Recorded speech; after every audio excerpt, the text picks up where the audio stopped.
ಎಲ್ರಿಗೂ ನಮಸ್ಕಾರ. ಮತ್ತೊಂದು ಸಾಹಿತ್ಯ ಸಂಚಿಕೆಗೆ ತಮ್ಮೆಲ್ಲರಿಗೂ ಆತ್ಮೀಯವಾದಂತಹ ಸ್ವಾಗತ. ನಾನಿಂದು ಕನ್ನಡ ರತ್ನ ಪರೀಕ್ಷೆ ಬೇಕಾಗಿರುವಂತಹ ಪಂಪನ ಒಂದು ಕಾವ್ಯ ಇದೆ. ಧನಮೆಂಬುದು ಯಶೋಧನಂ ಅನ್ನುವಂತಹ ಟೈಟಲಲ್ಲಿ ಇರುವಂಥದ್ದು. ಪಂಪ ತಮ್ಮೆಲ್ರಿಗೂ ಗೊತ್ತಿರುವಂತೆ ಆದಿಕವಿ, ಕನ್ನಡದ ಮಹತ್ವದ ಕವಿ. ಇದ್ರ ಬಗ್ಗೆ ನಾನು ಹೆಚ್ಚೇನೂ ಹೇಳಲಿಕ್ಕೆ ಹೋಗೋದಿಲ್ಲ. ಅವನು ಬರೆದಂತಹ 2 ಕೃತಿಗಳಲ್ಲಿ ಆದಿಪುರಾಣ ಒಂದು, ಮತ್ತೊಂದು ಬಹಳ ಮುಖ್ಯವಾಗಿ ಆತ ಬರೆದಂತಹ ಪಂಪ ಭಾರತ ವಿಕ್ರಮಾರ್ಜುನ ವಿಜಯಂ ಅನ್ನುವಂತಹ ಒಂದು ಕೃತಿಯನ್ನು ನಾವು ನೋಡ್ತಾ ಹೋಗ್ತೇವೆ. ಇಲ್ಲಿ ಧನಮೆಂಬುದು ಯಶೋಧನಂ ಅನ್ನುವಂಥದ್ದು ಇರುವಂಥದ್ದು ಆದಿಪುರಾಣದಲ್ಲಿ ಬರುವಂತಹ ಒಂದು ಕಾವ್ಯ. ಇದರ ಒಂಚೂರು ಹಿನ್ನೆಲೆ ತಿಳ್ಕೊಂಡ್ರೆ ತಾವು ಈ ಕೃತಿಯನ್ನು ಅಥವಾ ಈ ಪದ್ಯಗಳನ್ನು ಅರ್ಥ ಮಾಡ್ಕೊಳ್ಳೋದು ಸ್ವಲ್ಪ ಸರಳ ಆಗುತ್ತೆ ಅಂತೇಳಿ ನಾನು ಅಂದ್ಕೋತೇನೆ. ಆದಿನಾಥ ಜೈನರಲ್ಲಿ 24 ತೀರ್ಥಂಕರರುಗಳನ್ನು ಪೂಜೆ ಮಾಡ್ತಾರೆ. ಆ 24 ತೀರ್ಥಂಕರರಲ್ಲಿ ಋಷಭದೇವ ಅಥವಾ ಆದಿನಾಥ ಮೊಟ್ಟ ಮೊದಲನೆಯವನು. ಅವನಿಗೆ 101 ಮಕ್ಕಳು ಅನ್ನುವಂಥದ್ದನ್ನು ನಾವು ಕೇಳಿದ್ದೇವೆ. ಅದರಲ್ಲಿ ಆತ ಗಂಡು ಮಕ್ಕಳುಗಳು ಒಂದಾದರೆ ಬ್ರಾಹ್ಮಿ ಮತ್ತು ಸುಂದರಿ ಅನ್ನುವಂತಹ 2 ಹೆಣ್ಣು ಮಕ್ಕಳು ಇರ್ತಾರೆ ಅನ್ನುವಂಥದ್ದು. ಅದರಲ್ಲಿ ಬ್ರಾಹ್ಮಿಗೆ ಅಕ್ಷರಾಭ್ಯಾಸವನ್ನು, ಸುಂದರಿಗೆ ಲೆಕ್ಕವನ್ನು ಕಲಿಸ್ತಾರೆ ಆದಿನಾಥ ಅನ್ನುವಂಥದ್ದನ್ನು ಹೇಳ್ತಾ ಹೋಗ್ತಾರೆ. ಆದಿನಾಥನ ಕಾಲದಲ್ಲಿ ಆತನ ಮಕ್ಕಳಾಗಿದ್ದಂತಹ ಗಂಡು ಮಕ್ಕಳಲ್ಲಿ ಭರತ ಮತ್ತು ಬಾಹುಬಲಿಯನ್ನು ಪ್ರಮುಖವಾಗಿ ಹೇಳ್ತಾರೆ. ಇನ್ನು ಉಳಿದಂತಹ ಎಲ್ಲರೂ ಕೂಡ ಗಂಡು ಮಕ್ಕಳು ಅನ್ನುವಂಥದ್ದು. ಭರತ ಮತ್ತು ಬಾಹುಬಲಿ ಅಣ್ಣ ತಮ್ಮಂದಿರಾಗಿರುವಂತಹ ಕಾಲದಲ್ಲಿ ಭರತನ ಆಸ್ಥಾನದಲ್ಲಿ ಒಂದು ಚಕ್ರರತ್ನ ಉಟ್ಕೊಳ್ಳುತ್ತೆ. ಆದಿನಾಥ ತನ್ನೆಲ್ಲ ಆಸ್ತಿಯನ್ನು, ರಾಜ್ಯವನ್ನು ತನ್ನ ಮಕ್ಕಳಿಗೆ ಕೊಟ್ಟು ಆತ ತಪಸ್ಸಿಗೆ ಹೊರಟೋಗ್ತಾನೆ. ಅದಕ್ಕೆ ಅಲ್ಲಿ ನೀಲಾಂಜನೇಯ ನೃತ್ಯ ಅನ್ನುವಂಥದ್ದೊಂದಿದೆ. ಅದರ ಬಗ್ಗೆ ನಾನು ಇಲ್ಲಿ ಮಾತಾಡೋದಿಲ್ಲ. ತಮಗೇನಿದೆ ಅದನ್ನು ಮಾತ್ರ ಮಾತಾಡ್ತಾ ಇದ್ದೇನೆ.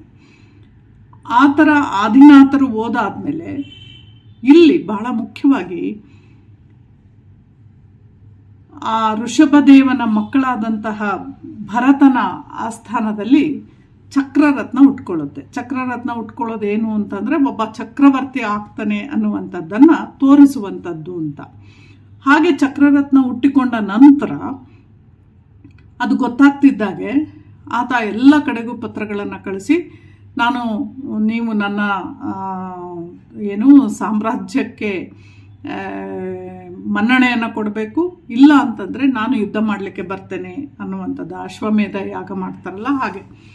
ಅದನ್ನು ಕೇಳಿದಂತಹ ಆತನ ಬೇರೆ ಎಲ್ಲ ತಮ್ಮಂದಿರು ಕೂಡ ಅಣ್ಣನ ಜೊತೆ ಯುದ್ಧ ಮಾಡೋದು ಎಷ್ಟು ಮಟ್ಟಿಗೆ ಸರಿ ಅಂತೇಳಿ ಅವರೆಲ್ಲರೂ ಕೂಡ ಆತನಿಗೆ ಕೈ ಮುಗಿದು ಹಿರಿಯ ಅಣ್ಣ ಅನ್ನುವಂಥದ್ದನ್ನು ನಂಬಿಕೊಂಡು ಅವನಿಗೆಲ್ಲವನ್ನೂ ಕೊಟ್ಟು ಹೊರಟೋಗ್ತಾರೆ. ಅದೇ ರೀತಿ ಪತ್ರವನ್ನು ಬಾಹುಬಲಿಗೆ ಬರೀತಾನೆ. ಬಾಹುಬಲಿ ಒಂದು ಮಾತನ್ನು ಹೇಳ್ತಾನೆ ಪತ್ರ ತಂದಂಥವರಿಗೆ. ಅಣ್ಣ ಅನ್ನುವಂತಹ ಗೌರವದಿಂದ ಆತನಿಗೆ ನಮಸ್ಕರಿಸ್ತೇನೆ, ಆದರೆ ಚಕ್ರವರ್ತಿ ಅಂತೇಳಿ ಮದದಿಂದ ಆತ ಏನಾದರೂ ಕೇಳಿದ್ದೆ ಆದರೆ ನಾನು ಕೂಡ ನನ್ನ ಅಪ್ಪನ ಆಸ್ತಿಯನ್ನು ಪಡೆದಂಥವನು, ನಾನು ಯುದ್ಧ ಮಾಡಲಿಕ್ಕೆ ತಯಾರಿದ್ದೇನೆ ಅಂತ ಹೇಳಿ ಕಳಿಸ್ತಾನೆ.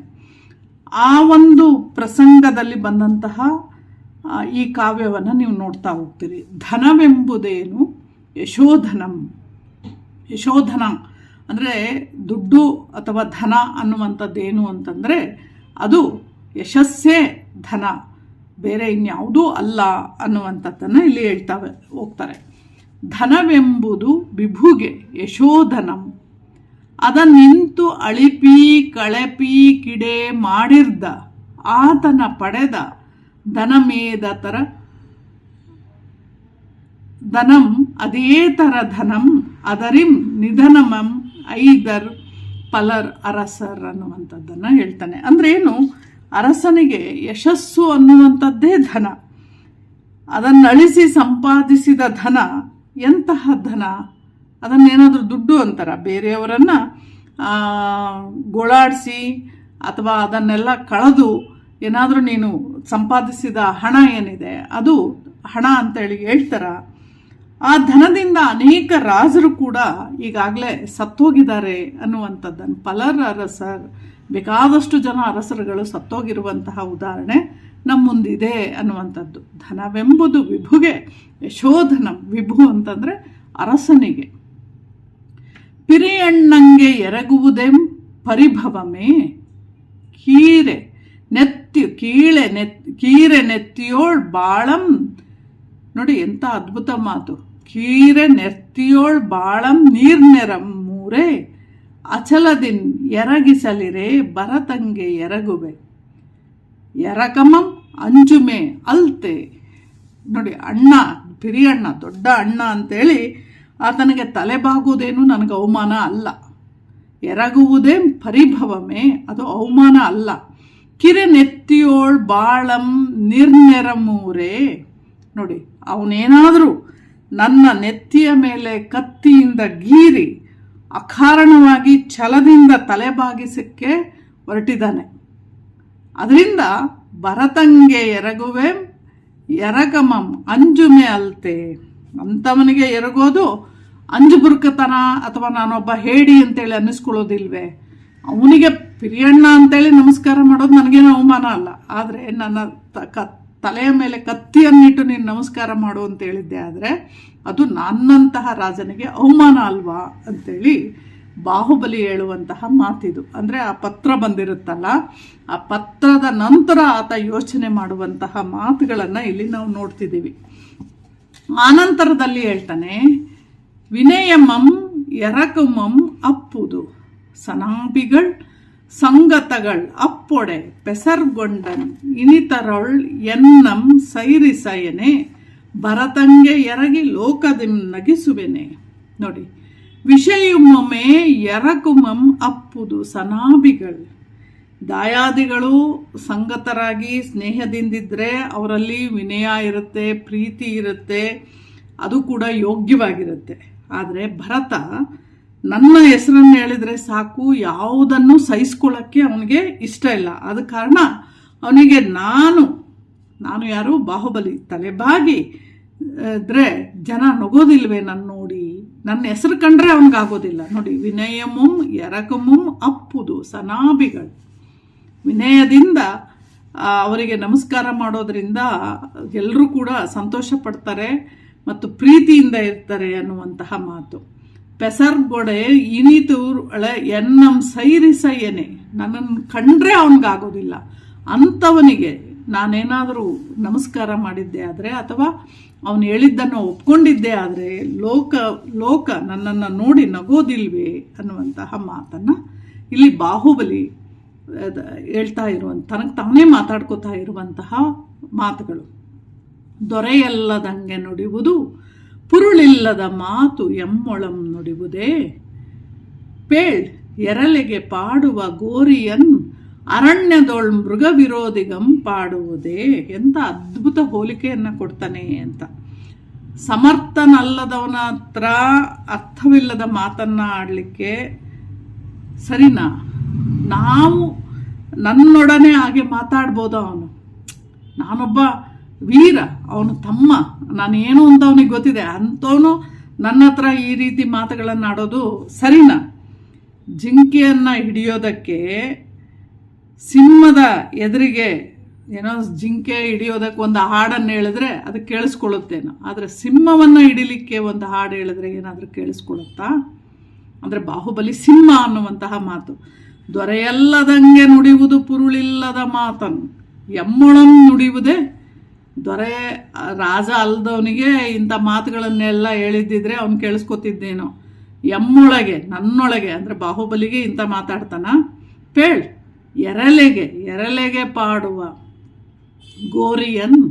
ನೋಡಿ, ಎರಲೆ ಅಂದರೆ ಜಿಂಕೆಗೆ ಹಾಡುವಂತಹ ಹಾಡನ್ನು ಅರಣ್ಯದಲ್ಲಿ ಮೃಗ ವಿರೋಧಿಗಂ ಪಾಡುವುದೇ. ಮೃಗ ವಿರೋಧಿ ಅಂದ್ರೇನು? ಸಿಂಹ. ಅದಕ್ಕೆ ಹಾಡು ಹೇಳಕ್ಕೆ ಸಾಧ್ಯನಾ ಅನ್ನುವಂತಹದ್ದನ್ನು ಆತ ಹೇಳ್ತಾನೆ ಅನ್ನುವಂಥದ್ದು. ನೆಗಳೆ ಷಟ್ಕಂಡ ಭೂಮಂಡಲಮನ್ ಇನಿತುಮಂ ಗೆಲ್ದ ಅಖಂಡ ಪ್ರತಾಪಮಂ ನೆಗಳ್ದ್ ಅಂತಾರುಂ ಬಲಗಳ್ವೇರ್ ಅರಸೋದವಿದ ಸಂಗ್ರಾಮ ಸರಂಬದಿಂದಂ ಬಗೆಯಂ ಪ್ರಾಣಪ್ರಿಯ ಸ್ತ್ರೀಜನ ತನೆಯ ಧನುರ್ವಾತದೊಳ್ ಮಾಡಿದಾರ್ಥ ಅಜಿಗೆ ಬಂದೊಡಲ್ಕೆ ಪೆಳ್ಸಂಗರ ನಿಕಷದೋಳ್ ಎಮ್ಮಂದಮಂ ನೀನ್ ಕಾಣ್.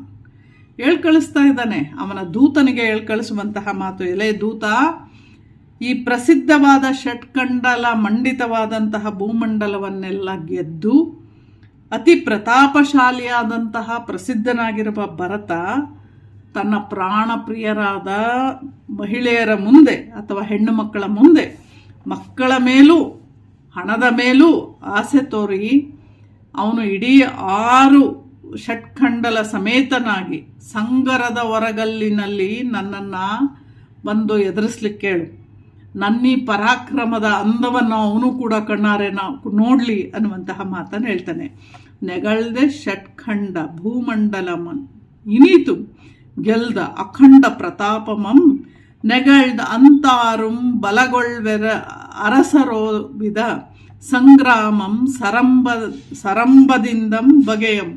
ನೋಡಿ, ಆ ಥರದ ಯುದ್ಧಗಳನ್ನು ಅತ್ಯಂತ ಪ್ರತಾಪಶಾಲಿಯಾದಂತಹ ಭರತ ಹೆಣ್ಮಕ್ಳು ಮುಂದೆ ಪ್ರಾಣಪ್ರಿಯ ಸ್ತ್ರೀ ಜನತನೆಯ ಧನವ್ರಾತದೊಳ್ ಹೆಂಗಸ್ರ ಮುಂದೆನೋ ಅಥವಾ ಮಕ್ಕಳು ಮುಂದೆನೋ ಅಥವಾ ಹಣ ಇದೆ ಅಂತನೋ ಅವನು ಮಾತಾಡ್ದ ಅಂತ ಅನ್ಕೋಬೋದು. ಅಜಿಗೆ ಬಂದೊಡಲ್ಕೆ, ಅಜಿಗೆ ಅಂದರೆ ಯುದ್ಧಕ್ಕೆ ಬಂದರೆ ಪೆಳ್ಸಂಗರ ನಿಕಷದೋಳ್ ಎಮ್ಮಂದಮಂ ನೀನೇ ಕಾಣೈ, ನೀ ಬಂದು ನೋಡುವಂತೆ ನಾನು ಹೆಂಗೆ ಯುದ್ಧ ಮಾಡ್ತೀನಿ, ಯುದ್ಧ ಮಾಡಿ ತೋರಿಸ್ತೀನಿ ಅಂತ. ಈ ಥರದ್ದೆಲ್ಲ ಬೇರೆಯವ್ರ ಮುಂದೆ ಮಾಡಿ ತೋರಿಸ್ಲಿ ಅನ್ನುವಂತಹ ಮಾತನ್ನು ಬಾಹುಬಲಿ ದೂತನಿಗೆ ಹೇಳುವಂತಹ ಕೆಲಸವನ್ನು ಮಾಡ್ತಾನೆ ಅನ್ನುವಂಥದ್ದನ್ನು ನಾವಿಲ್ಲಿ ಗಮನಿಸಬಹುದು. ಮುಂದಿನ ಪದ್ಯದಲ್ಲಿ ಆತ ಕಳಿಸುವಂತಹ ಮಾತಿಗೆ ಹೇಗೆ ಆತನಿಗೆ ಉತ್ತರ ಸಿಗುತ್ತೆ ಅನ್ನುವಂಥದ್ದು. ಅಂದರೆ ಇಡೀ ಭರತ ಮತ್ತು ಬಾಹುಬಲಿಯ ಮಧ್ಯೆ ನಡೆಯುವಂತಹ ಯುದ್ಧ ಇಡೀ ಲೋಕದಲ್ಲೇ ಅತ್ಯಂತ ಪ್ರಸಿದ್ಧವಾದಂತಹ ಯುದ್ಧ ಅನ್ನುವಂಥದ್ದು. ಇಲ್ಲಿ ನೋಡಿ, ಜಯಂ ಕೈಕೊಳ್ಳುವುದು ದೃಷ್ಟಿಯುದ್ಧ, ಜಳಯುದ್ಧ, ಮಲ್ಲ ಯುದ್ಧದೊಳೆ ಜನಕಯ ಕರಣದೊಳೆಂ ಪಾಪಮಂ ಆಯಶಮಂ ಅಪ್ಪನಿತೆ ದೇವ ಕಡೆಗಣಿಪುದುಂ ಇದಂ. ನೋಡಿ, ಯುದ್ಧ ಮಾಡಲಿಕ್ಕೆ ಇವಾಗ ತಯಾರಾಗಿದ್ದಾರೆ. ಮಧ್ಯದ ಅನೇಕ ಪದ್ಯಗಳನ್ನು ಇಲ್ಲಿ ಬಿಟ್ಟು ನಿಮಗೆ ಕೊಟ್ಟಿರುವಂಥದ್ದು. ಯುದ್ಧ ಮಾಡಲಿಕ್ಕೆ ತಯಾರಿದ್ದಾರೆ. ಜಯಂ ಕೈಕೊಳ್ಳುವುದು, ಯುದ್ಧ ಮಾಡೋದ್ರಿಂದ ನಾವು ಜಯವನ್ನು ಸಂಪಾದಿಸ್ತೇವೆ. ಯಾವ ರೀತಿ? ನಾವೆಲ್ಲ ಸೈನ್ಯ ಯುದ್ಧ ಮಾಡೋದು ಬೇಕಾಗಿಲ್ಲ. ಯಾಕೆಂದರೆ ಅದರಿಂದ ಏನು ಪ್ರಯೋಜನ? ನಮ್ಮಿಬ್ಬರ ಮಧ್ಯೆ ಇರುವಂತಹ ದ್ವೇಷ ಇದು. ಹಾಗಾಗಿ ಯುದ್ಧ ಮಾಡೋದಾದರೆ ನಾವಿಬ್ಬರು ಮಾಡೋಣ. ಅದು ಎಂತಹ ಯುದ್ಧ? ದೃಷ್ಟಿ ಯುದ್ಧ, ಜಳ ಯುದ್ಧ, ಮಲ್ಲ ಯುದ್ಧದೊಳೆ. ದೃಷ್ಟಿ ಯುದ್ಧ ಅಂದರೆ ಒಬ್ರಿಗೊಬ್ರು ಕಣ್ಣಿಟ್ಟು ನೋಡೋದು, ಯಾರು ಕಣ್ಣು ಮಿಟ್ಕಿಸ್ತಾರೆ ಅವ್ರು ಸೋತಾಗೆ. ಜಲಯುದ್ಧ ಅಂತಂದರೆ ನೀರಿನಲ್ಲಿ ಎದೆಮಟ್ಟದವರೆಗೆ ನಿಂತು ಇವನ ಕೈಯಿಂದ ಅವನಿಗೆ ಚೆಲ್ಲೋದು, ಅವನು ಇವನಿಗೆ ಚೆಲ್ಲುವಂಥದ್ದು. ಯಾರ ಮುಖ ಹಿಂಗೆ ಸೈಡಿಗೆ ಹಾಕ್ತಾರೋ ಅವರು ಸೋತಾಗೆ. ಮಲ್ಲ ಯುದ್ಧ ನಿಮಗೆಲ್ಲ ಗೊತ್ತಿದೆ. ಯುದ್ಧ ಗರಡಿಯಲ್ಲಿ ಯುದ್ಧ ಮಾಡ್ತಾರಲ್ಲ, ಅಂದ್ರೇನು ಕೈಯಲ್ಲಿಯೇ ಯುದ್ಧ ಮಾಡುವಂಥದ್ದು, ಗರಡಿ ಮನೆಯಲ್ಲಿ ಆಡ್ತಾರಲ್ಲ, ಆ ಥರದ ಯುದ್ಧವನ್ನು ಮಾಡುವಂತಹದ್ರ ಬಗ್ಗೆ ಇಲ್ಲಿ ಮಾತಾಡ್ತಾ ಇದ್ದಾರೆ.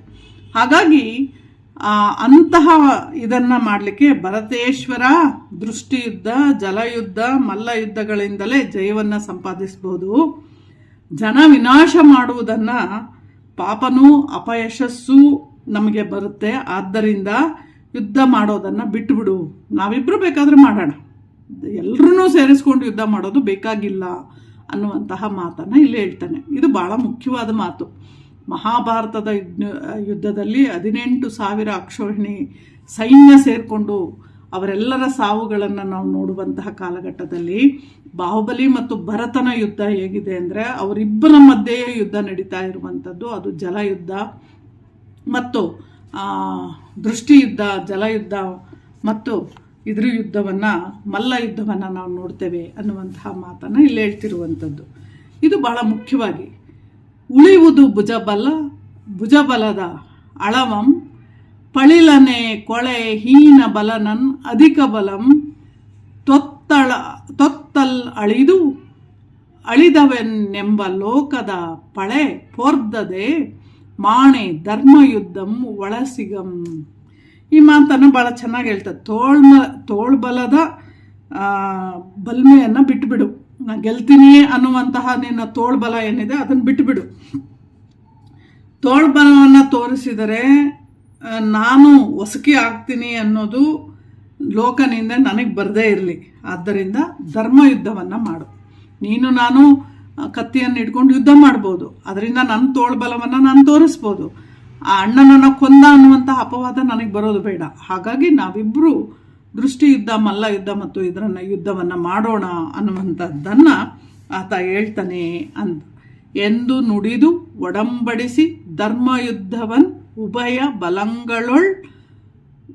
ಬಲಂಗಳೊಳಂ ಆನಂದ ಭೇರಿಯಂ ಪೊಯ್ಸಿ ಘೋಷಿಸಲ್ವೆಳ್ದು ಬಾಹುಬಲಿ ಕುಮಾರನ್ ಭರತೇಶ್ವರನ ಪಕ್ಷದ ರಾಜಲೋಕಮನ್ ಎರಡೂ ದೆಸೆಯೊಳಂ ಮಧ್ಯಸ್ಥರಾಗಿ ಮಿಡುಕದೆ ನೋಡಿರ್ಪ ಅಂತು ನಿಯಮಿಸಿದ ಆಗಳ್ ಇರ್ಬರುಂ ನೀಲ ನಿಷದಿ ಗಿರಿಗಳೊಂದೊಂದರೊಳ್ ಬಂದು ಪೊಣರ್ದು ನಿಲ್ವಂತೆ ನಿಂದು ಓರ್ವರ್ ಎವೆ ಇಕ್ಕದೆ ನೋಡುವಲ್ಲಿ. ಮೊದಲಿಗೆ ಅವ್ರು ಮಾಡ್ತಾ ಇರೋದು ಯಾವುದು? ದೃಷ್ಟಿಯುದ್ಧವನ್ನು ಎಂದು ನುಡಿದು ಈ ರೀತಿ ಮಾತಾಡಿ ಧರ್ಮಯುದ್ಧಕ್ಕೆ ಒಪ್ಪಿಸ್ತಾನೆ. ಬಾಹುಬಲಿ ಧರ್ಮಯುದ್ಧಕ್ಕೆ ಒಪ್ಪಿಸ್ತಾನೆ. ಆ ಎರಡೂ ಸೈನ್ಯದಲ್ಲಿ ಆನಂದ ಭೈರಿಯನ್ನು ವಹಿಸಿ, ಅಂದರೆ ಒಂದು ಶಂಖನಾದವನ್ನು ಮಾಡಿ ಯುದ್ಧ ಶುರುವಾಗುತ್ತೆ ಅನ್ನುವಂಥದ್ದನ್ನು ಹೇಳಿ ಧರ್ಮಯುದ್ಧವನ್ನು ಘೋಷಣೆ ಮಾಡ್ತಾರೆ. ಬಾಹುಬಲಿ ಮತ್ತು ಭರತ ಇಲ್ಲಿ ಕೂಡ ಭಾಳ ಮುಖ್ಯವಾಗಿ ಗಮನಿಸಬೇಕಾಗಿರುವಂಥದ್ದು. ಬಾಹುಬಲಿ ನೀವು ನೋಡಿದರೆ ಶ್ರವಣಬೆಳಗೊಳದಲ್ಲಿರುವ ಅಜಾನುಬಾಹು 57 ಅಡಿ ಎತ್ತರದ ಬಾಹುಬಲಿಯ ಎತ್ತರ ಏನಿದೆಯಲ್ಲ, ಹಾಗೆ ಬಾಹುಬಲಿ ತುಂಬ ಎತ್ತರವಾಗಿರ್ತಾನೆ ಅನ್ನುವಂಥದ್ದು. ಭರತ ಒಂದು ಸ್ವಲ್ಪ ಎತ್ತರದಲ್ಲಿ ಕುಳ್ಳ. ಇಲ್ಲಿ ದೃಷ್ಟಿ ಯುದ್ಧ ಮಾಡಬೇಕಾದ್ರೆ ಸಮವಾಗಿದ್ದರೆ ಕಣ್ಣಿಗೆ ಸ್ಟ್ರೈನ್ ಆಗೋದಿಲ್ಲ. ಇಲ್ಲಿ ಅವನು ಮೇಲಿಂದ ಕೆಳಗೆ ನೋಡ್ತಿದ್ದಾನೆ, ಇವನು ಕೆಳಗಿಂದ ಮೇಲೆ ನೋಡಬೇಕು. ಅದು ಇಲ್ಲಿ ಘೋಷಿಸಲ್ವೇಳ್ದು ಬಾಹುಬಲಿ ಕುಮಾರನ್ ಭರತೇಶ್ವರನ ಪಕ್ಷದ ರಾಜಲೋಕಂ ಎರಡೂ ದೆಸೆಯೋಳ್ ಮಧ್ಯಸ್ಥರಾಗಿ, ಎರಡೂ ಕಡೆಯಿಂದ, ಆ ಕಡೆನೂ ಅವರ ಕಡೆಯವ್ರು ನಿಂತಿದ್ದಾರೆ, ಭಟರೆಲ್ಲ ನಿಂತಿದ್ದಾರೆ, ಈ ಕಡೆನೂ ಬಾಹುಬಲಿಯ ಭಟರೆಲ್ಲ ನಿಂತಿದ್ದಾರೆ, ಮಧ್ಯದಲ್ಲಿ ಇವ್ರು ನಿಂತ್ಕೊಂಡು ಮಿಡುಕದೆ ನೋಡುತ್ತಿರ್ಪಂತು ನಿಯಮಿಸಿದ ಆಗ ಇರ್ಬರು ನೀಲ ನಿಷದಿ ಗಿರಿಗಳು ಒಂದರೊಳಗೆ. ನೋಡಿ, ಕರಿಯಾದ ಬೆಟ್ಟಗಳು ಒಂದರೊಳಗೊಂದು ಹೇಗೆ ಸೇರ್ಕೋತಾವೋ ಹಾಗೆ ಪೊಣರ್ದು ನಿಲ್ಲುವಂತೆ, ಅಂದರೆ ಹಾಗೆ ನಿಲ್ಲುವಂತೆ ದಿಟ್ಟಿಸಿ ಕಣ್ಣುಗಳಲ್ಲೇ ಇದು ಮಾಡ್ತಾರೇನೋ ಅನ್ನಂಗೆ ಭರತನನ್ನು ದಿಟ್ಟಿಸಿ ಬಾಹುಬಲಿ ತೇಜೋರಾಶಿ ಕಣ್ಣಲ್ಲೇ ಉಕ್ತದೇನೋ ಅನ್ನುವಂತೆ ದೃಷ್ಟಿ ಯುದ್ಧವನ್ನು ಮಾಡ್ತಾರೆ. ಯುದ್ಧದೊಳು ಬಂದು ಪೊಣರ್ದು ನಿಲ್ಲುವಂತೆ ನಿಂದರ್ ಓರ್ವರಮೆ ಎವೆಯಿಕ್ಕದೆ ನೋಡುವಲ್ಲಿ. ಆ ಥರ ಎವೆಯಿಕ್ಕದೆ ನೋಡ್ತಾ ಇದ್ದಾರೆ ಇಬ್ಬರು ಕೂಡ. ಎವೆಯಿಕ್ಕದೆ ಅಂದರೆ ಕಣ್ಣು ರೆಪ್ಪೆಯನ್ನು ಅಳ್ಳಾಡಿಸಿದಾಗೆ ನೋಡ್ತಾ ಇದ್ದಾರೆ. ಲಲಿತ ಮುಖ ಸರಸಿಜಂ ನಿಶ್ಚಳ ಪಕ್ಷಂ ಸ್ಥಿಮಿತ ತಾರಕಂ ಭುಜಬಲಿ ಕಣ್ಣೊಳೆ ತವೆ ಪೀರ್ವೊಲೆ ನಿಶ್ಚಳತನು ನಡೆ ನೋಡೆ ಭರತರಾಜಂ ಸೋಲ್ತಂ. ಭರತ ಸೋತೋಗ್ತಾನಂತೆ. ಲಲಿತ ಮುಖ ಸರಸಿಜಂ ನೋಡಿ, ಆಗ ಸಲಗಗಳೆರಡು ಸರೋವರದ ನೀರನ್ನು ಇದು ಮಾಡ್ತವೇನೋ ಅನ್ನುವ ರೀತಿಯಲ್ಲಿ ಸುಂದರವಾದ ಮುಖ ಕಮಲವುಳ್ಳಂತಹ ಭುಜಬಲಿ ರೆಪ್ಪೆ ಆಡಿಸದೆ, ಕಣ್ಣುಗಳ ಗುಡ್ಡೆಯನ್ನೂ ಅಲಗಿಸದೆ, ಕಣ್ಣುಗಳಿಂದನೇ ಅವನ್ನ ಹೀರ್ತಿದ್ದಾನೇನೋ ಅನ್ನುವ ರೀತಿಯಲ್ಲಿ ದೇಹವನ್ನು ಅಲಗಿಸದೆ ಭರತನನ್ನು ದಿಟ್ಟಿಸಿ ಬಾಹುಬಲಿ ನೋಡ್ತಾನೆ. ಭರತ ಸೋತೋಗ್ತಾನೆ ಅನ್ನುವಂಥದ್ದು. ಇದು ಮೊದಲ ಯುದ್ಧ. ಅಂತೂ ಬಾಹುಬಲಿ ತೇಜ ಪುಂಜಮೇ ಕಣ್ಣೊಳ್ ಅಳುಕುವಂತೆ ಸೈರಿಸ ಯಮೇಯಿಕ್ಕೆ ದೃಷ್ಟಿ ಯುದ್ಧದಳ್ ಸೋಲೆ ಮತ್ತಂ ಈರ್ವರಂ ಬಂದು. ಬಾಹುಬಲಿ ತೇಜೋಪುಂಜವೇ ಅವನ ಕಣ್ಣಿನಲ್ಲಿ ಇದೆಯೇನೋ ಅನ್ನೋ ರೀತಿಯಲ್ಲಿ ಅವನನ್ನು ದೃಷ್ಟಿಸಿ ನೋಡ್ತಾನಂತೆ ಭರತನನ್ನು. ಹಾಗಾಗಿ ಭರತ ಸೋಲ್ತಾನೆ ದೃಷ್ಟಿ ಯುದ್ಧದಲ್ಲಿ ಅನ್ನುವಂಥದ್ದನ್ನು ಹೇಳ್ತಾರೆ. ಆನಂತರದಲ್ಲಿ ಕರಿಯೂದಪತಿಗಳ್ ಎರಡಂ ಸರಸೀಜಳಮಂ ವಿಳಾಸದಿಂ ಪುಗುವೋಲ್ ಆದರದಿಂದೆ ಪೊಕ್ಕು ತುಳುಕಿದರ್ ಅರವಿಂದ ರಜಶ ಪಿಶಂಗಿತೋ ಉಚ್ಛೋದಕಂ. ನೋಡಿ, ಎರಡು ಆನೆಗಳು, ಸಲಗಗಳು, ಕರಿಯೂದಪತಿಗಳು ಎರಡೂ ಇಬ್ಬರೂ ಮಹಾವೀರರು, ಬಾಹುಬಲಿ ಮತ್ತು ಭರತ. ಅದನ್ನಿಲ್ಲಿ ಹೇಳ್ತಿದ್ದಾರೆ. ಇಬ್ಬರು ಸಲಗಗಳೆರಡು ಸರೋವರದ ನೀರನ್ನು ದಲ್ಲಿ ಏನಾದರೂ ಕೂತಿದ್ದೇ ಆದರೆ ಅವರಿಬ್ಬರು ಹೇಗೆ ಆ ಸಲಗಗಳು ಹೇಗೆ ತಮ್ಮ ಸೊಂಡಲಿನಿಂದ ನೀರನ್ನು ಎರಸ್ತವೋ ಹಾಗೆ ಇವರಿಬ್ಬರೂ ಕೂಡ ನೀರನ್ನು ಎರಚಾಡಲಿಕ್ಕೆ ಶುರು ಮಾಡುತ್ತಾರೆ ಅನ್ನುವಂಥದ್ದು. ಅಂದರೆ ಅರ್ಧ ಎದೆಮಟ್ಟದವರೆಗೆ ನಿಂತು ಸರೋವರದಲ್ಲಿ ಕೈಯಿನಿಂದ ಇವನಿಗೆ ಅವನು ಎರಚುವಂಥದ್ದು, ಅವನಿಗೆ ಇವನೇ ಎರಚುವಂಥದ್ದನ್ನು ಮಾಡ್ತಿದ್ದಾರೆ ಅನ್ನುವಂಥದ್ದು. ಹಾಗೆ ಮಾಡಿದಾಗಲೂ ಕೂಡ ಏನಾಗುತ್ತೆ ಅಂದರೆ ಭರತ ಉದ್ದಕ್ಕಿದ್ದಾನೆ, ಬಾಹುಬಲಿ ಕುಳ್ಳಕ್ಕಿರೋದ್ರಿಂದ ಇಲ್ಲಿಂದ ಮೇಲಕ್ಕೆ ಎರಚೋದು ತುಂಬ ಕಷ್ಟ. ಬಾಹುಬಲಿಗೆ ಅದು ಬಹಳ ಆರಾಮದಾಯಕವಾಗಿ ಆತ ಎರಚ್ತಾನೆ. ಮತ್ತು ಬಾಹುಬಲಿ ಅವನ ತೋಳುಗಳು ಅಷ್ಟೇ ಶಕ್ತಿಯುತವಾಗಿದ್ವು. ಹಾಗಾಗಿ ಅಲ್ಲಿಯೂ ಕೂಡ ಏನಾಗುತ್ತೆ ಅನ್ನುವಂಥದ್ದನ್ನು ಹೇಳ್ತೇನೆ. ಭರದಿಂದ ತುಳುಕಿದ ನೀರು ಉರದೋಳು ಆರಾಂಶು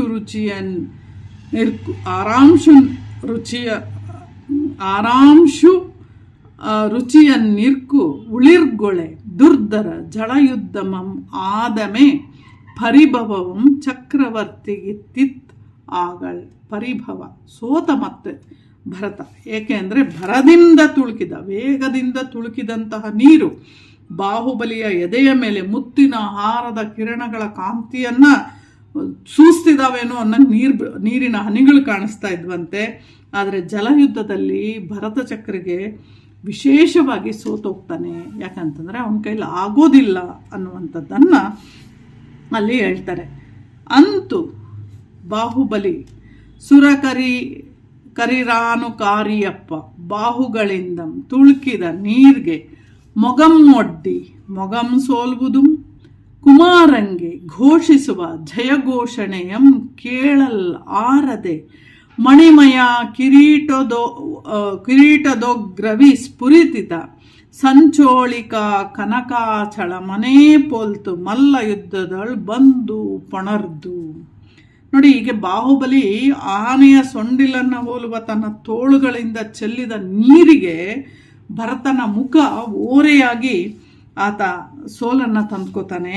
ಆಗ ಬಾಹುಬಲಿಗೆ ಏನೆಲ್ಲ ಹೊಗಳಿಕೆಯ ಮಾತುಗಳನ್ನಲ್ಲಿ ಹೇಳ್ತಾರಲ್ಲ, ಅಂದರೆ ಆಹೋ ಏನಪ್ಪ ಬಾಹುಬಲಿ ಗೆದ್ದ ಅನ್ನುವಂತಹ ಮಾತನ್ನು ಇವನಿಗೆ ಕೇಳಿಸ್ಕೊಳಕ್ಕಾಗೋದೇ ಇಲ್ವಂತೆ. ಯಾರಿಗೆ? ಭರತನಿಗೆ ಕೇಳಿಸ್ಕೊಳ್ಳೋಕ್ಕೆ ಆಗೋದಿಲ್ಲ. ಅವನ ಮಣಿಮಯವಾದ ಕಿರೀಟ ಹೊಳೆಯುವ ಶಿಖರವುಳ್ಳ ಕನಕಾಚಲವನ್ನು ಹೋಲುತ್ತಾ ಬಂದು ಆತ ಆಯಿತು ಇವೆರಡು ಸೋತಿರ್ಬೋದು, ನಾನು ಮಲ್ಲ ಯುದ್ಧದಲ್ಲಿ ಗೆಲ್ತೀನಿ ಅಂತೇಳಿ ಆತ ಮಲ್ಲ ಯುದ್ಧಕ್ಕೆ ಭರತ ಸರಿಯಾಗಿ ಬಂದು ರೆಡಿಯಾಗಿ ನಿಂತ್ಕೋತಾನೆ. ಆಮೇಲೆ ಏನಾಗುತ್ತೆ? ಕನಕಾಚಳಮಂ ಪೊತ್ತುದು ಘನ ಮರಕತ ಶೈಲಮನ್ನೆನಿಸಿ ಭುಜಬಲಿ ಸಕಳ ವನಿತಳ ವಲ್ಲಭನ್ ಭೌಂಕನೆ ಎತ್ತಿ ಪೊತ್ತಿರ್ದನ್ನಿಕ್ಕಲೊಲ್ಲದೆ ನೆಲದೋಳ್. ನೋಡಿ, ಕನಕಾಚಳಮಂ ಪೊತ್ತುದು ಘನ ಮರಕತ ಶೈಲಂ ಎನಿಸಿ ಅದ್ಭುತವಾದ ಕಲ್ಪನೆಯನ್ನು ಇಲ್ಲಿ ಕೊಡ್ತಾನೆ. ಅಂದರೆ ಮರಕತ ಪರ್ವತವೇ ಕನಕಾಚಲವನ್ನು ಒತ್ತಿತೇನೋ ಅನ್ನೋ ರೀತಿಯಲ್ಲಿ ಬಾಹುಬಲಿ ಸಕಲ ಭೂಮಿಗೆ ಒಡೆಯನಾದಂತಹ, ನೋಡಿ, ಭುಜಬಲಿ ಸಕಳ ವನಿತಳ ವಲ್ಲಭನ್ ಭೌಂಕನೆ ಎತ್ತಿ ದವಕ್ಕಂತ ಎತ್ಬಿಟ್ಟು ಕೈಯಲ್ಲಿ ಎರಡೂ ಕೈಯಲ್ಲಿ ಹಿಂಗೆ ಇಟ್ಕೋತಾ ಇದ್ದಾನಂತೆ. ಇಟ್ಕೊಂಡು ಇನ್ನೇನು ತೆಗೆದು ಬಿಸಾಕಬೇಕು, ಆದರೆ ಯಾಕೋ ಅವನಿಗೆ ಹಾಗೆ ಬಿಸಾಕಕ್ಕೆ ಮನಸ್ಸಾಗೋದಿಲ್ಲ. ಯಾಕಂದರೆ ಎಲ್ಲೋ ಒಂದು ಕಡೆ ಅವನಿಗೆ ಆ ರೀತಿಯಾಗಿ ತನ್ನ ಅಣ್ಣನನ್ನು ಬಿಸಾಕಲಿಕ್ಕೆ ಮನಸ್ಸಾಗೋದಿಲ್ಲ. ಹಾಗಾಗಿ ಇಕ್ಕಲ್ನೊಲ್ಲದೆ ಕನಕಾಚಳಮಂ ಪೊತ್ತುದು ಘನ ಮರಕತ ಶೈಲಮೆನಿಸಿ, ಶೈಲ ಅಂದರೆ ಗುಡ್ಡವೇನೋ ಅಥವಾ ಬೆಟ್ಟವೇನೋ ಅನ್ನುವ ರೀತಿಯಲ್ಲಿ ಭುಜಬಲಿಯ ಸಕಳ ವನಿತಳ ವಲ್ಲಭನ್, ಇಡೀ ಭೂಮಂಡಲಕ್ಕೆ ಚಕ್ರಾಧಿಪತಿ ಆಗಿದ್ದಂತಹ ಭರತನನ್ನು ಭೌಂಖನೆ ಎತ್ತಿ ದವಕ್ಕಂತ ಎತ್ತಿ ಇಟ್ಕೊಂಡ ತೆಗೆದು ಬಿಸಾಕಬೇಕು. ಆದರೆ ಯಾಕೋ ಅವನಿಗೆ ಇಕ್ಕಲೊಲ್ಲದೆ ಕೆಳಗೆ ಬಿಸಾಕಕ್ಕೆ ಆಗದೆ ನೆಲದೊಳ್ಳಿ ಇಳಿಸ್ತಾನಂತೆ. ಅವನನ್ನು ಕೆಳಗಡೆ ಇಳಿಸ್ತಾನೆ. ನೋಡಿ ಎಂಥ ಅದ್ಭುತವಾದ ಕಲ್ಪನೆ. ಇನ್ನೇನು ಅವನು ಬಿಸಾಕ್ಬಿಡ್ಬೇಕು, ಆದರೆ ಅವನ ಮನಸ್ಸು ಒಪ್ಪೋದಿಲ್ಲ. ತನ್ನ ಅಣ್ಣನನ್ನು ಕೆಳಕ್ಕೆ ಇಳಿಸ್ತಾನೆ. ಭರತ ಅವನೀಶ್ವರಂ ಗುರು ಪಿರಿಯಣ್ಣಂ ಚಕ್ರವರ್ತಿ ಮಹಿಮಾಕರಂ ನೀ ದೊರೆಯನ್ ಅಳವರಿಯೇ ವಸುಂಧರೆಯೋಳ್ ತಂದಿಕ್ಕಿ ಭಂಗಮಂ ಮಾಡುವೆನೆ. ನೋಡಿ, ಅವನಿಗೆ ಈಗ ಜ್ಞಾನೋದಯ ಆಗ್ತಾ ಇದೆ ಬಾಹುಬಲಿಗೆ. ಎಂತಹ ಮಾತುಗಳನ್ನು ಆತ ಹೇಳ್ತಾನೆ. ಭರತ ನನ್ನ ದೊಡ್ಡಣ್ಣ, ಗುರುವಿನ ಸ್ಥಾನ ಗುರು ಪಿರಿಯಣ್ಣಂ, ಗುರುವಿನ ಸ್ಥಾನದಲ್ಲಿರುವಂಥವನು, ಚಕ್ರವರ್ತಿಯವನು, ಮಹಿಮಾಕರಂ, ಮಹಿಮೆಗೆ ಆಗರವಾಗಿದ್ದಂಥವನು, ನೀ ದೊರೆಯಂ ಅಳವನರಿಯೇ. ನೋಡಿ, ನೀನು ನೀನು ಸೋತಿದೀಯಾ ಅಂತ ನಾನು ನಿನ್ನನ್ನು ಈ ಭೂಮಿಗೆ ಮೇಲೆ ಎಸೆದು ಅದೇಕೆ ಅವಮಾನ ಮಾಡಲಿ, ಭಂಗಮಂ ಮಾಡುವೆನೆ, ನಿನ್ನನ್ನು ಭಂಗವನ್ನು ಅವಮಾನವನ್ನು ಮಾಡೋದು ಸರಿನಾ ಅಂಥೇಳಿ ಭರತನಿಗೆ ಬಾಹುಬಲಿ ಹೇಳ್ತಾ ಇದ್ದಾನೆ. ಅಂದರೆ ಯಾವ ರೀತಿಯಲ್ಲಿ ಇದನ್ನು ನೀವು ತಗೋತೀರಿ ಅನ್ನೋದನ್ನು ಯೋಚನೆ ಮಾಡಿ. ಎಂದೊಯ್ಯನ್ನಿಳಿಪೆ ನೆಲದೊಳ್ ದುಂದುವಿ ರವದೊಡನೆ ವಿಜಯ ಘೋಷಣೆ ನೆಗಳ್ತಂದು ಭುಜಬಲಿಯ ಬಲದೋಳ್ ಕುಂದುಂ ಕರಂ ಪಿರಿದುಂ ಆಯ್ತು ಭರತನ ಬಲದೋಳ್. ಈ ರೀತಿ ಆತನಿಗೆ ಹೇಳಿ ಆತನನ್ನು ಕೆಳಗಿಳಿಸ್ತಿದ್ದಾಗೆ, ಆ ಭರತನನ್ನ ನೆಲದ ಮೇಲೆ ಇಳಿಸ್ತಿದ್ದಾಗೆ ಬಾಹುಬಲಿಯ ಸೈನ್ಯದಲ್ಲಿ ದುಂದುಬಿ ರವ ಅಂದರೆ ಶಬ್ದ ಅಂತ, ವಿಜಯ ಘೋಷಣೆಯನ್ನ ಮಾಡ್ತಾ ಇದ್ದಾರಂತೆ. ಅಂದರೆ ಬಾಹುಬಲಿ ಗೆದ್ದ ಅನ್ನುವಂಥದ್ದು, ಆ ಗೆದ್ದ ಅನ್ನುವಂತಹ ಇದನ್ನ ವಿಜಯ ಘೋಷಣೆ ಮಾಡ್ತಿದ್ರೆ ಈ ಭರತನ ಸೈನ್ಯಕ್ಕೆ ಅದು ಒಂದು ರೀತಿಯಲ್ಲಿ ಅವಮಾನ ಆಯಿತು ಅನ್ನುವಂತಹ ಮಾತನ್ನು ಭರತನ ಬಲದೋಳ್ ಪಿರಿದುಂ ಆಯಿತು, ಆ ಭರತನ ಬಲದೋಳ್ ಅದೆಲ್ಲವೂ ಅವಮಾನದಂತೆ ಅವರು ಆಯಿತು ಅನ್ನುವಂಥದ್ದನ್ನು ಇಲ್ಲಿ ಹೇಳ್ತಾಳೆ. ನೆರೆದ ಎರಡು ಬಲದ ಅರಸುಗಳಿರೇ ಪರಿಭವಂ ಅಂತು ತನಗೆ ಬರೇ ಮುಳುಸಿನ ದಳ್ಳುಡಿಯಂ ಉಗುಳುತ್ತಂ ಚಕ್ರರತ್ನಮಂ ಬಗೆದು ಬೆಸಸಿದಂ ಭರತೇಶಂ. ಈ ರೀತಿ ಎರಡೂ ಸೈನ್ಯದಲ್ಲಿ ಒಂದು ಕಡೆ ಅವಮಾನ, ಒಂದು ಕಡೆ ವಿಜಯವನ್ನು ನೋಡ್ತಾ ಇದ್ನಲ್ಲ, ಭರತನಿಗೆ ಈ ಅವಮಾನದಿಂದ ತುಂಬ ನೋವಾಗುತ್ತೆ. ಮತ್ತು ಅವನಿಗೆ ತುಂಬ ಸಿಟ್ಟು ಕೂಡ ಬರುತ್ತೆ. ಅವನು ಕೋಪದ ದಳ್ಳುರಿಯಲ್ಲಿ ತನ್ನಲ್ಲಿದ್ದಂತಹ ಚಕ್ರರತ್ನವನ್ನು ಆ ಭರತ ಸ್ಮರಿಸಿ ಆಜ್ಞೆ ಮಾಡ್ತಾನಂತೆ ಬಾಹುಬಲಿಯನ್ನು ಕೊಲ್ಲಕ್ಕೋಗು ಅಂತ ಚಕ್ರರತ್ನಕ್ಕೆ. ಅದು ಒಂಥರ ವಿಷ್ಣು ಚಕ್ರದ ರೀತಿಯಲ್ಲಿ ಅದನ್ನು ಕಳಿಸ್ತಿದ್ದಾಗೆ ಅದು ಬಾಹುಬಲಿಯನ್ನು ಕೊಲ್ಲಿಕ್ಕೆ ಅಂತೇಳಿ ಕಳಿಸ್ತಾನೆ. ಅಂದರೆ ಕೋಪ ಬಂದರೆ, ಅವಮಾನ ಆದರೆ ಹೇಗೆ ಒಬ್ಬ ಮನುಷ್ಯ ರಿಯಾಕ್ಟ್ ಮಾಡ್ತಾನೆ ಅನ್ನೋದಕ್ಕೆ ಭರತ ಇಲ್ಲಿ ದೊಡ್ಡ ಉದಾಹರಣೆಯಾಗಿ ಕಾಣಿಸ್ತಾನೆ. ಅದನ್ನು ಹೇಳ್ತಿದ್ದಾಗೆ ಬೆಸಸಿದೊಡಂ ಅದು ಮಾರ್ಕೊಳ್ಳದೆ ಬೆಸನಂ ಬಲವಂದು ಬಾಹುಬಲಿಯ ಅನಣಂ ಭೇದಿಸಲ್ ಆದುದರಿಯೇ ಇನಿರ್ದುದು ಮುಸುಳ್ದೆ ಎಸಕಂಗೆಟ್ಟು ಬಲದ ಮೊಯ್ಪಿನ ಕೆಲದೋಳು. ಅವನ ಹಾಗೆ ಕಳಿಸ್ತಿದ್ದಾಗೆ ಅದು ರತ್ನ ಅವನ ಹತ್ರಕ್ಕೆ ಅಪ್ಪಣೆ ಮಾಡಿ ಚಕ್ರರತ್ನ ಬರುತ್ತೆ.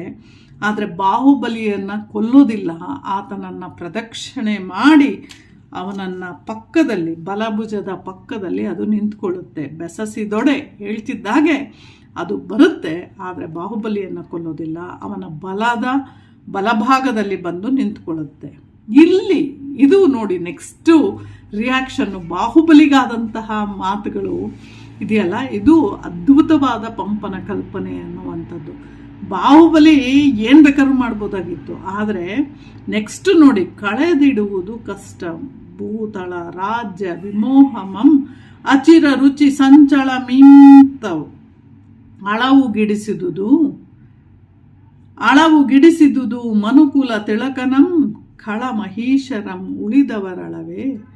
ನೋಡಿ ಎಂಥ ಭರತ, ನಾನು ಅವನನ್ನು ಕೆಳಗಿಳಿಸ್ದೆ, ಸಾಯಿಸ್ದೆ, ಆದರೆ ಅವನಿಗೆ ಬಂದಂತಹ ಅವಮಾನ ಕೋಪವನ್ನು ತಡೆದುಕೊಳ್ಳದೆ ನನ್ನ ಮೇಲೆ ಚಕ್ರರತ್ನ ಪ್ರಯೋಗ ಮಾಡ್ತಾನೆ ಅಂದರೆ ನೋಡಿ ಎಷ್ಟು ಕಷ್ಟ. ಕಳೆದಿಡುವುದು ಕಷ್ಟ ಭೂತಳ ರಾಜ್ಯ ವ್ಯಾಮೋಹವನ್ನು ಬಿಡುವುದು ಕಷ್ಟ. ಯಾವುದನ್ನು? ಭೂಮಿಯನ್ನು, ಈ ರಾಜ್ಯದ ವ್ಯಾಮೋಹವನ್ನು ಬಿಡುವುದು ಕಷ್ಟ. ಅಚಿರ ರುಚಿ ಸಂಚಳ ಅಳವುಗೆಡಿಸುವುದು ಇವೆಲ್ಲವೂ ಕೂಡ ನಮ್ಮನ್ನು ಚಂಚಲವಾದಂತಹ ರಾಜ್ಯವನ್ನು, ವಿಮೋಹವನ್ನು ಬಿಡೋದು ಕಷ್ಟ. ಭರತೇಶನ್ಗೂ ಇಂತಹ ವ್ಯಾಮೋಹ ತಪ್ಪಲಿಲ್ಲ ಅಂದರೆ ನೋಡಿ, ಖಳ ಮಹೀಶರ್ ಉಳಿದವರಳವೆ. ಖಳಮಹೇಶ್ವರ ಯಾರು ಭರತನಿಗೇ ಸಾಧ್ಯ ಇಲ್ಲ ಅಂದರೆ ಇನ್ನು ಮಿಕ್ಕವ್ರ ಕತೆ ಏನು? ಹಾಗಾಗಿ ಈ ಭೂಮಿಯ ವ್ಯಾಮೋಹ, ಮಣ್ಣಿನ ವ್ಯಾಮೋಹ, ರಾಜ್ಯದ ವ್ಯಾಮೋಹ, ಈ ಯಾವೂ ಕೂಡ ಬಿಡೋದು ಭಾಳ ಕಷ್ಟ. ಅಂತಹ ವ್ಯಾಮೋಹ ಏನು ಮಾಡುತ್ತೆ? ಸೋದರರೊಳ್ ಸೋದರಂ ಕಾದಿಸುವುದು, ಸುತನ ತಂದೆ ಎಡೆಯೋಳ್ ಬಿಡಿದು ಉತ್ಪಾದಿಸುವುದು. ಕೋಪಮನ್ ಅಳವಿ ದೊರೆತನೆ ತೊಡರ್ವುದು ಎಂತು ರಾಜಶ್ರೀಯೋಳ್. ನೋಡಿ ಅಂತಹ ಮಾತನ್ನು ಹೇಳ್ತಾನೆ. ಅಣ್ಣ ತಮ್ಮಂದರೆ ಈ ಭೂಮಿ, ಈ ವ್ಯಾಮೋಹ, ಈ ಹಣ ಇವೆಲ್ಲವೂ ಕೂಡ ಏನು ಮಾಡ್ತವೆ? ಹೆಣ್ಣು ಹೊನ್ನು ಮಣ್ಣು ಇವೇನು ಮಾಡ್ತವೆ? ಸೋದರರೊಳ್ ಸೋದರರಂ ಕಾದಿಸುವುದು. ಅಣ್ಣ ತಮ್ಮದಿರ ಮಧ್ಯೆ ಜಗಳ ಉಂಟಾಗಲಿಕ್ಕೆ ಕಾರಣ ಆಗ್ತವೆ. ಬಿಡದು ಉತ್ಪಾದಿಸುವುದು ಕೋಪವನ್ನು, ನಮ್ಮ ಮಧ್ಯೆ ಕೋಪ ಉಂಟಾಗಲಿಕ್ಕೆ, ಇದು ಅಣ್ಣ ತಮ್ಮಂದಿರ ಮಧ್ಯೆ, ತಂದೆ ಮಕ್ಕಳ ಮಧ್ಯೆ ಕೋಪ ಆಗಲಿಕ್ಕೆ ಕಾರಣ ಆಗುತ್ತೆ. ಇದು ಇಷ್ಟು ದೊಡ್ಡ ವಿಚಾರ ಅಂದಮೇಲೆ ರಾಜಶ್ರೀಯ ವಿಚಾರದಲ್ಲಿ, ಅಂದರೆ ಈ ಒಂದು ರಾಜ್ಯ ಬೇಕು ಅನ್ನುವಂತಹ ವಿಚಾರದಲ್ಲಿ ಇನ್ನೇನು ಉಳಿಯುತ್ತೆ ಅಂದರೆ ದೊರೆತನೆ ತೊಡರುವುದೆಂತು, ಅಂದರೆ ಈ ಭೂಮಿ ಬೇಡ ಅಂತ ಬಿಡುವುದಾದರೂ ಹೇಗೆ ಅನ್ನುವಂತಹ ಮಾತನ್ನು ಇದೆಲ್ಲ ಬಾಹುಬಲಿ ಯೋಚನೆ ಮಾಡ್ತಾ ಇರೋದು. ಚಕ್ರರತ್ನ ಅವನ ಬಲಭಾಗಕ್ಕೆ ಬಂದ ಮೇಲೆ ಇಲ್ಲಿ ಹೇಳ್ತಾನೆ, ಇನಿಯವು ಮೊದಲೊಳ್ ನಂಜಿನ ಪನಿವೋಲ್ ಬಳಿಕೈದು ಮುಳಿದು ಕೊಂದಿಕ್ಕುವುದು. ಇಂತೆನೆಯನೆ ವಿಷಯ ಸುಖ ಆಸ್ವಾದನದೊಳ್ಳಂಪಟ ಇದೇ ಕೋ ನರಪಶುಗಳು. ನೋಡಿ, ಮೊದಲಿಗೆ ತುಂಬ ಇನಿಯವು ಮೊದಲೊಳ್, ಬಹಳ ನಮಗೆ ಪ್ರಾರಂಭದಲ್ಲಿ ಯಾವುದೇ ಮನೆ, ಹೆಣ್ಣು ಹೊನ್ನು ಮಣ್ಣು ಪ್ರತಿಯೊಂದು ಕೂಡ ತುಂಬ ಸಿಹಿಯಾಗಿರುತ್ತೆ. ಆಮೇಲೆ ಅದು ವಿಷ ಅಂತೇಳಿ ನಮಗೆ ಗೊತ್ತಾಗ್ತಾ ಹೋಗುತ್ತೆ. ವಿಷದ ಹನಿಯಂತೆ ಮುಳಿದು ಕೊಂದಿಕ್ಕು, ಅವೇ ನಮ್ಮ ನಾಶಕ್ಕೆ ಕಾರಣ ಆಗ್ತವೆ. ಇಂತೆಯೇ ಈಗಿರಬೇಕಾದ್ರೆ ವಿಷಯ ಸುಖ ಆಸ್ವಾದನದೊಳು, ಇಂತಹ ವಿಷಯ ಅಂದರೆ ಅಗೇನ್ ಹೆಣ್ಣು ಹೊನ್ನು ಮಣ್ಣು ಈ ವಿಚಾರದ ಬಗ್ಗೆ ಇವುಗಳನ್ನು ವ್ಯಾಮೋಹ ಮಾಡೋದರಿಂದ ನಾವು ಲಂಪಟರಾಗೋದೇಕೆ? ಇವುಗಳನ್ನು ಬಿಡಲಿಕ್ಕೆ ನರಪಶುಗಳು, ನಮ್ಮಂತಹ ಮನುಷ್ಯರಿಗೆ ಸಾಧ್ಯವಿಲ್ವಾ ಬಿಡೋದಕ್ಕೆ? ಆ ಯೋಚನೆ ಮಾಡ್ತಿದ್ದಾನೆ. ಅದೆಲ್ಲವನ್ನು ಯೋಚನೆ ಮಾಡಿ ಆನಂತರದಲ್ಲಿ ಆತ ಒಂದು ನಿರ್ಧಾರಕ್ಕೆ ಬರ್ತಾನೆ. ನೆಲಸುಗೆ ನಿನ್ನ ವಕ್ಷದೊಳೆ ನಿಶ್ಚಳಮಿ ಭಟ ಖಡ್ಗ ಮಂಡಲ್ ಉತ್ಪಲವನ ವಿಭ್ರಮ ಭ್ರಮರಿಯಪ್ಪ. ಮನೋಹರಿ ರಾಜ್ಯಲಕ್ಷ್ಮಿ ಭೂವಲೆಯನ್ ಅಯ್ಯನ್ ಇತ್ತುದಂ ಆಂ ನಿನಗಿತ್ತುದೆ. ಇದೇವುದಣ್ಣ ನೀನೊಲಿದ ಲತಾಂಗಿಗಂ ದರೆಗೆಂ ಆಂಟಿಸಿದಂದು ನೆಗಳ್ತೆ ಮಾಸದೆ. ನೋಡಿ, ನೆಲಸುಗೆ ನಿನ್ನ ವಕ್ಷದೊಳಗೆ, ಆತ ಕಡೆಗೆ ಒಂದು ನಿರ್ಧಾರಕ್ಕೆ ಬರ್ತಿದ್ದಾನೆ. ಈ ಸೊಗಸಿನ ಒಂದು ದುಂಬಿ ಅನ್ನುವಂಥದ್ದು ಅದು ಮನಸ್ಸಿಗೆ ಆಹ್ಲಾದ ಉಂಟು ಮಾಡ್ತಾ ಇದ್ರೂ ಕೂಡ ಅದು ಯೋಧ ಖಡ್ಗಳವೆಂಬ ಉತ್ಪಲ ವನದಲ್ಲಿ ಅದು ಸೊಗಸಿನಿಂದ ನಲಿಯುವಂತಹ ದುಂಬಿಯಂತಿರೋರು, ಮನಸ್ಸಿಗೆ ಆಹ್ಲಾದವನ್ನುಂಟು ಮಾಡೋಳು ಆದಂತಹ ರಾಜ್ಯಲಕ್ಷ್ಮಿ ನಿನ್ನ ಎದೆಯ ಮೇಲೆ ನಿಶ್ಚಲವಾಗಿ ನೆಲೆಸಿರಲಿ. ನಿನಗೆ ರಾಜ್ಯ ಬೇಕು ತಾನೇ, ನೀನು ಇಟ್ಕೋ ಅದನ್ನು. ಅಯ್ಯನಿತ್ತುದಮ್ಮ ಆ ನಿನಗಿತ್ತು ದೇವುದಣ್ಣ. ಅಪ್ಪ ಕೊಟ್ಟಿದ್ದ, ಅಯ್ಯ ಅಂದರೆ ಅಪ್ಪ ಕೊಟ್ಟಿದ್ದನ್ನು ನಾನು ನಿನಗೆ ಕೊಡ್ತಾ ಇದ್ದೀನಿ ಅಷ್ಟೇ. ನೀನೊಲಿದ ಲತಾಂಗಿಗಂ ದರೆಗಂ ಆಂಟಿಸಿದಂದು ನೆಗಳ್ತೆ ಮಾಸದೆ. ನೀನು ಇಷ್ಟಪಟ್ಟಂತಹ ಹೆಣ್ಣನ್ನು ನಾನು ಮೋಹಿಸಿದ್ದೆ ಆದರೆ ಎಷ್ಟು ತಪ್ಪಾಗುತ್ತೋ ಹಾಗೆ ನೀನು ನನ್ನ ರಾಜ್ಯವನ್ನು ಬೇಕು ಅಂತ ಕೇಳಿದೆ, ನಾನು ಕೊಟ್ಬಿಡ್ಬೇಕಾಗಿತ್ತು. ಆದರೆ ನಾನು ತಪ್ಪು ಮಾಡಿದೆ. ನೆಲಸುಗೆ ನಿನ್ನ ವಕ್ಷದೊಳೆ ನಿಶ್ಚಳಮಿ ಭಟ ಖಡ್ಗ ಮಂಡಲ್ ಉತ್ಪಲವನ ವಿಭ್ರಮ ಭ್ರಮರಿಯಪ್ಪ. ಇವೆಲ್ಲವೂ ಇವತ್ತಿರುತ್ತೆ, ನಾಳೆ ನಾಶ ಆಗುತ್ತೆ.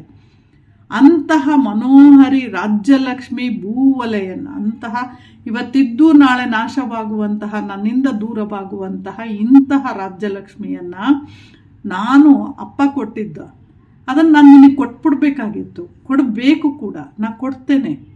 ನೀನೊಲಿದ, ಯಾಕೆ ಅಂತಂದರೆ ನೀನು ಇಷ್ಟಪಟ್ಟಂತಹ ಹೆಣ್ಣನ್ನು ನಾನು ಇಷ್ಟಪಟ್ಟರೆ ಹೇಗೆ ತಪ್ಪೋ ಹಾಗೆ ಇದು ಕೂಡ ನೆಗಳ್ತೆ ಮಾಸದೆ. ಇದು ನಾನು ನನ್ನ ಕೀರ್ತಿ ಅನ್ನುವಂಥದ್ದು. ನೆಗಳ್ತೆ ಅಂದ್ರೇನು? ಕೀರ್ತಿ. ಕೀರ್ತಿ ಅನ್ನುವಂಥದ್ದು ನಾಶವಾಗ್ಬಿಡುತ್ತೆ ನಾನು ನಿನಗೆ ಕೊಡದೇ ಇದ್ದರೆ ಅನ್ನುವಂತಹ ಮಾತನ್ನು ಆತ ಹೇಳ್ತಾನೆ.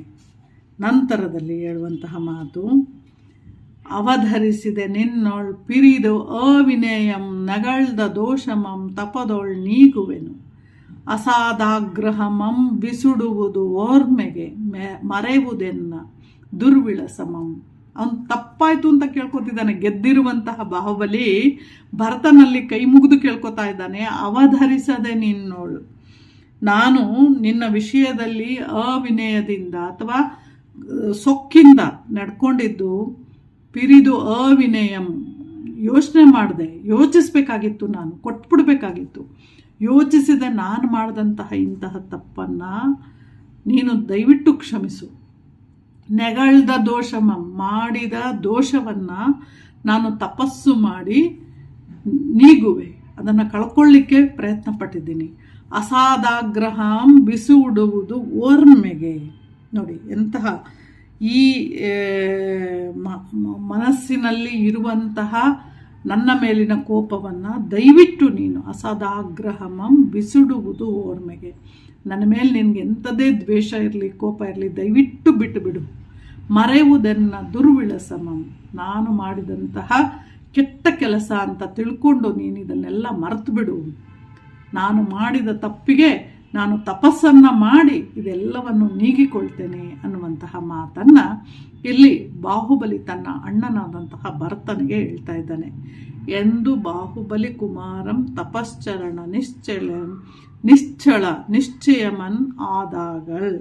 ಆತ ಅದೆಲ್ಲವನ್ನು ಮಾಡಿ ಬಾಹುಬಲಿ ತಪಸ್ಸಿನಲ್ಲಿ ನಿಶ್ಚಲವಾದಂತಹ ಮನಸ್ಸುಳ್ಳವನಾಗಿ ನಿಂತ್ಕೋತಾನೆ.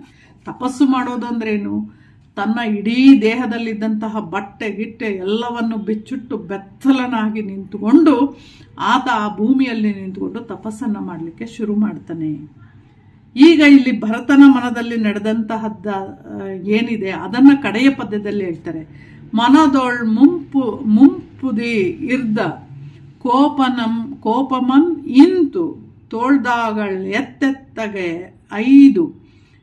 ಐದನ್ ಇದಂ ತಮ್ಮನೊಳ್ ಎಂಬುದೊಂದು ಉಪಶಮಮಂ ಕೈಗಣ್ಮಿ ನೀನೊರ್ಬನೇ ಮನುವಂಶಕ್ಕೆ ಲಲಾಮನ್ ಅನುಜನೈ ಬೇಡಮ್ಮ ನೀನುಂ ತಪೋವನಮಂ ಸಾರ್ವುದು ಆನಾದ ಆರ್ಗೆ ಮರೆವೆಂ ಮತ್ಪ್ರಾಜ್ಯ ಸಾಮ್ರಾಜ್ಯಮಂ. ಮನದೊಳಂ ಪುದಿರ್ದ ಕೋಪಮಂ ಇಂತು ತೋಳ್ತಾಗೆ ಎತ್ತೆತ್ತಗೆ ಐದನ್ ಇದಂ ತಮ್ಮನೊಳು. ನೋಡಿ ಅಣ್ಣ ತಮ್ಮರ ಬಾಂಧವ್ಯವನ್ನು ಈ ಪದ್ಯ ಹೇಳ್ತಾ ಇದೆ. ಮೊದಲು ಅವನ ಮನಸ್ಸಿನಲ್ಲಿದ್ದಂತಹ ಎಲ್ಲ ಕೋಪವನ್ನು ಬಿಟ್ಬಿಡ್ತಾನಂತೆ. ನೋಡಿ ಎಲ್ಲವನ್ನು ಬಿಟ್ಟು ಆತ ತಪಸ್ಸಿಗೆ ಹೋಗ್ತೀನಿ, ಗೆದ್ದೊಂದು ತಪಸ್ಸಿಗೆ ಹೋಗ್ತೀನಿ ಅಂದಾಗ ಅಣ್ಣನಿಗೆ ಏನಾಗಿರ್ಬೇಕು ನೋಡಿ.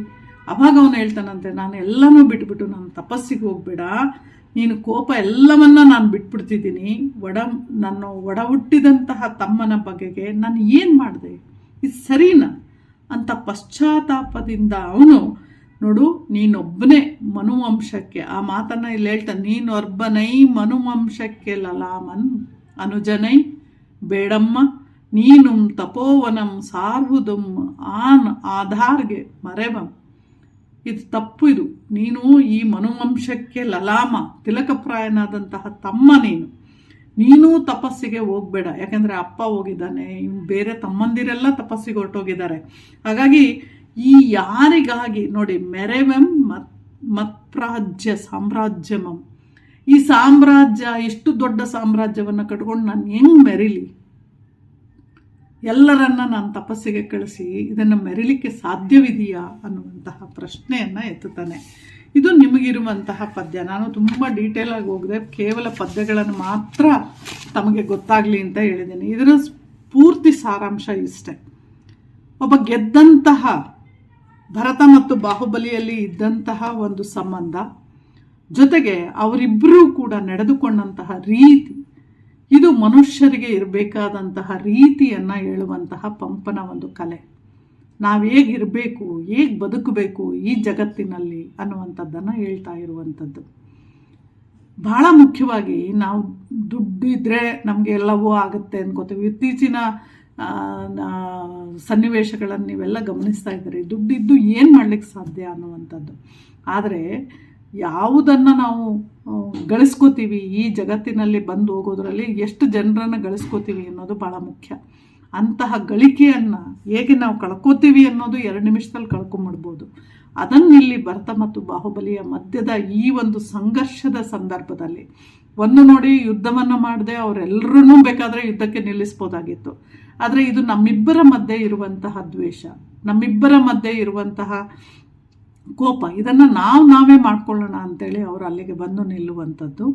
ಮತ್ತು ಆನಂತರದಲ್ಲಿ ಅವರು ಅದನ್ನು ಗೆದ್ದ ನಂತರದ ಸ್ಥಿತಿ ಇದೆಯಲ್ಲ, ಬಾಹುಬಲಿ ಗೆಲ್ತಾನಲ್ಲ, ಗೆದ್ದಾದ್ಮೇಲೆ ಅವನ ಮನಸ್ಥಿತಿ ಹೇಗೆ, ಆತ ಎಲ್ಲವನ್ನು ಬಿಟ್ಟು ಸನ್ಯಾಸಕ್ಕೆ ಅಥವಾ ತಪಸ್ಸಿಗೆ ಹೊರಡುವಂತಹ ಕೆಲಸವನ್ನು ಮಾಡ್ತಾನೆ.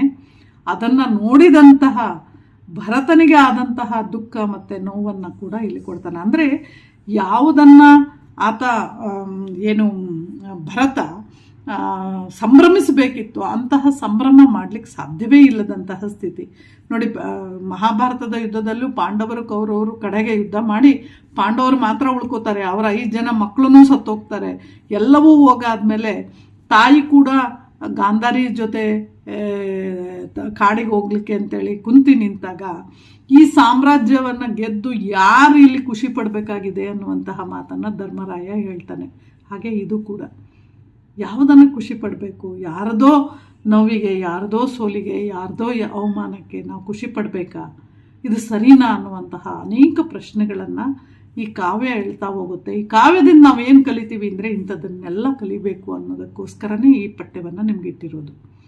ಹಾಗಾಗಿ ನಿಮ್ಗೆ ಅರ್ಥ ಆಗಿದೆ ಅಂತ ನಾನು ಅನ್ಕೋತೀನಿ. ಬಹಳ ದೊಡ್ಡ ವಿಡಿಯೋ ಇದು, 42 ನಿಮಿಷದ ವಿಡಿಯೋ ಆಗಿದೆ.